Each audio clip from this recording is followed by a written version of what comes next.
Ukraine claimed this week that it had gained a foothold on left bank of the Dnipro River. This was a welcome development after much vaunted counteroffensive failed to make major gains.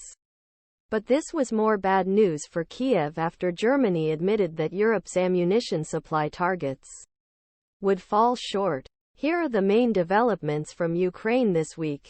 Ukrainian forces say they have established a foothold on the left bank of the Dnipro River in southern Ukraine. Thanks to their courage and professionalism, Ukrainian sailors managed to gain a foothold in many bridgeheads in cooperation with other units of the defense forces.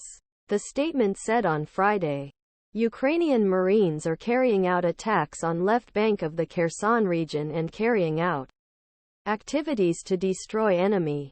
This development marks a potentially significant advance for Ukraine by breaching its natural defensive barrier to Russian forces. Russia acknowledged presence of Ukrainian troops on the eastern bank of Dnipro River on Wednesday.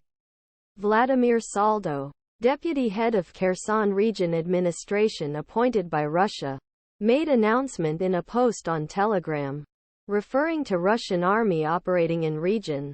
Ukrainian soldiers prepare to fire mortars at Russian positions across the Dnipro River on November 6.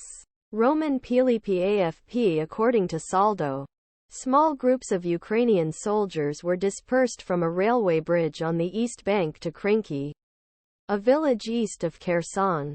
Saldo also claimed that Russia had unleashed a fiery inferno on Ukrainian troops who, in his opinion, were blocked in Krinky. Ukraine has carried out cross-river raids before, but this announcement signals that Kiev has a sustained presence in the region, which could theoretically provide a starting point for advancing towards occupied Crimea.